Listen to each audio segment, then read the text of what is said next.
नहीं, पहले से भी सर कैमरा की तरफ देखिए। देखिए, पहले भी आयोग की परीक्षा की तिथि 13 दिसंबर निर्धारित थी।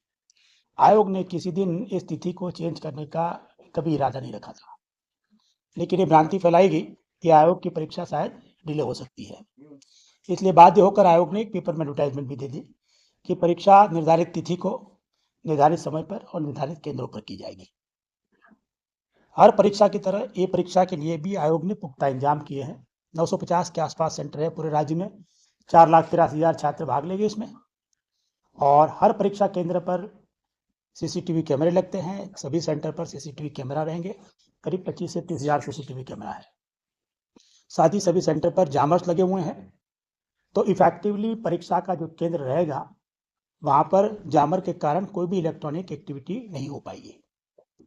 इसी तरह से त्रिस्तरीय सिक्योरिटी की व्यवस्था है, जिसमें कैंडिडेट का आइरिस की जांच की जाती है, बायोमेट्रिक अटेंडेंस लिया जाता है, बायोमेट्रिक की जांच की जाती है, और उनके डॉक्यूमेंट का वेरिफिकेशन किया जाता है एक आइडेंटिफिकेशन डॉक्यूमेंट के साथ। हर परीक्षा में यही प्रक्रिया अपनाई जाती है और उसी प्रक्रिया से इस परीक्षा भी ली जाएगी। जिन बच्चे का आइरिस, बायोमेट्रिक डेटा या आधार कार्ड या कोई आइडेंटिफिकेशन डॉक्यूमेंट मैच नहीं करेगा, उसको ऑब्वियसली परीक्षा नहीं देने दी जाएगी। इसलिए परीक्षा 13 तारीख को ही निर्धारित है, 13 तारीख को ही होगी। अफवाह फैलाने वाले लोग हैं, उस पर किस तरह से कार्रवाई होगी? देखिए, बहुत जगह से ये बात आई है कि सर इनके कारण बहुत बच्चों ने अपनी बाहर से आने की जो रेलवे की टिकट थी उसको कैंसिल करा दिया। वो सोच रहे हैं कि कंप्लेन कर रहे हैं कि सर ऐसी अफवाहों के कारण जिन्होंने फैलाई, उनके चरण शायद वो एग्जाम नहीं दे पाएंगे। इसको आयोग ने गंभीरता से लिया है। ऐसी जो भी मीडिया रिपोर्ट्स आए हैं, वो सबको सोशल मीडिया चैनल पर जिन्होंने ये भ्रांति फैलाई है, वो सबको इकट्ठा करके हम लोग साइबर क्राइम को लिख रहे हैं और उसकी जांच की जाएगी। उसकी तह तक पुलिस जाएगी, साइबर क्राइम के लिए जो सेल है वो जाएगा, और किसने ये अफवाह फैलाई है उसकी जांच करेगा, और जांच उपरांत ऐसे तत्वों के विरुद्ध कार्रवाई की जाएगी। कुछ मॉनिटरिंग वगैरह जो है वो की है अपने क्वेश्चन पेपर सोशल साइट पे।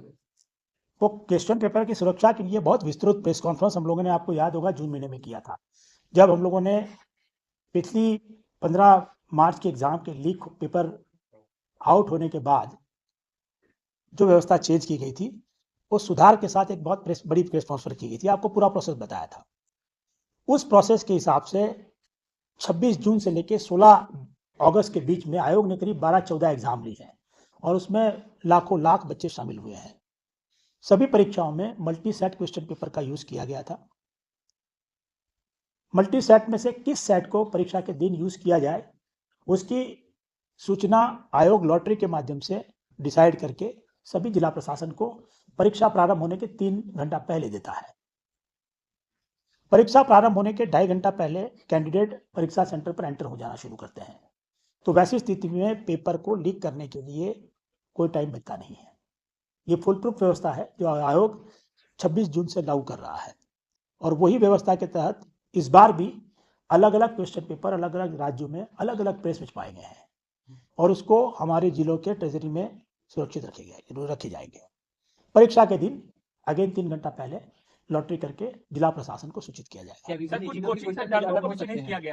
अफवाह फैलाने में हम लोगों ने जो नॉर्मलाइजेशन के बारे में, चाहे परीक्षा पोस्टपोन करने के लिए, चाहे डेट एक्सटेंड करने के लिए, जिन लोगों ने भ्रांति फैलाई है, जिन लोगों ने निजी स्वार्थ के कारण, अपने स्वार्थ के कारण बच्चों को बरगलाया है, बच्चों को दिग्भ्रमित किया है, बच्चों को आयोग के खिलाफ भड़काया है, वैसे सभी सोशल मीडिया के क्लिप को इकट्ठा करके साइबर क्राइम को दे रहे हैं, जिसके आधार पर कार्रवाई की जाएगी। साथ ही साथ अगर ये पाया जाएगा कि डिफेमेशन किया गया है तो डिफेमेशन की कार्रवाई भी की जाएगी। सर, एक बड़े कोचिंग संचालक अभी इस आंदोलन में थे, वो वीडियो भी सामने था, क्या उन चीजों पे भी नजर रहेगी सोशल मीडिया के साथ?